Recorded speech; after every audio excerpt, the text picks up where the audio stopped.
दोस्तों, आज हम आपको वीर बजरंगबली हनुमान के जीवन की कहानी के बारे में विस्तार से बताने वाले हैं कि वीर बजरंगबली हनुमान जी का जन्म कैसे हुआ। बजरंगबली श्री हनुमान की माता अपने पूर्व जन्म में इंद्राज के दरबार में एक अप्सरा थी। वह बहुत सुंदर थी। उसका नाम पुंजिका स्थला था। वह बहुत चंचल स्वभाव की थी। एक दिन उसने इसी चंचलता के कारण ध्यान में लीन एक साधु के साथ अभद्र व्यवहार किया, जिसके कारण उसे गुस्सा आ गया तो उन्होंने पुंजिका स्थला को श्राप दिया कि तुम वानरी का रूप धारण कर लोगी। अपनी इस हरकत के कारण पुंजिका स्थला को आत्मग्लानि हुई, जिसके कारण उसने ऋषि से क्षमा मांगी। ऋषि ने पुंजिका स्थला को कहा कि हालांकि तुम वानरी का रूप धारण कर लोगी, लेकिन तुम बहुत तेजस्वी होगी और भगवान शिव शंकर के अवतार को जन्म दोगी। इसके बाद एक दिन इंद्र ने पुंजिका स्थला से प्रसन्न होकर कहा कि तुम जो चाहो वह मुझसे मांग सकती हो। पुंजिका स्थला ने इंद्रदेव को बताया कि कैसे ऋषिवर ने उसको श्राप दिया, जिससे वह जब भी किसी युवक की ओर आकर्षित होगी तो वह वानरी का रूप धारण कर लेगी।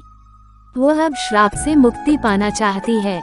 इंद्र ने पुंजिका स्थला को कहा कि हालांकि तुम वानरी का रूप धारण करोगी, लेकिन तुम जिस युवक से आकर्षित होगी वह तब भी तुमको स्वीकार करेगा।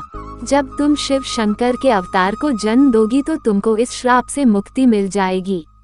इसके बाद इंद्र के कहने पर पुंजिका स्थला अंजनी के रूप में धरती पर आ गई। एक दिन जब वह ऐसे ही भ्रमण कर रही थी तो उनको एक युवक दिखाई दिया।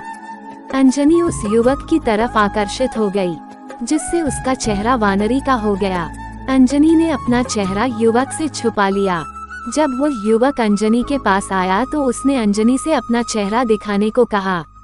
अंजनी ने कहा कि मेरा चेहरा बहुत बदसूरत है, लेकिन जब अंजनी ने देखा तो वह युवक भी वानर के रूप में है। युवक ने अंजनी को बताया कि वह वानर राज केसरी है। वह जब चाहे तब मनुष्य का रूप धारण कर सकता है। इसके बाद अंजनी को केसरी से प्रेम हो गया और उन दोनों ने विवाह कर लिया।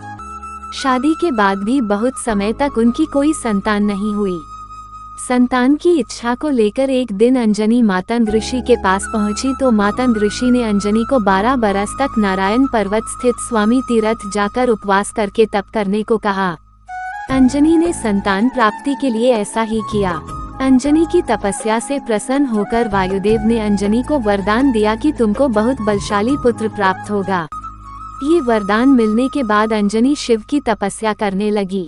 शिव जी भी अंजनी की तपस्या से प्रसन्न होकर प्रकट हुए और वरदान मांगने को कहा। अंजनी ने शिव जी को ऋषि के श्राप की बात बताई और कहा कि यदि मैं आपके अवतार को जन्म दूंगी तो ही मेरा कल्याण होगा, इसलिए कृपया करके आप मेरे गर्भ से जन्म लीजिए। शिव जी ने अंजनी को आशीर्वाद दिया। इसके बाद शिव जी ने हनुमान के रूप में अंजनी के गर्भ से जन्म लिया।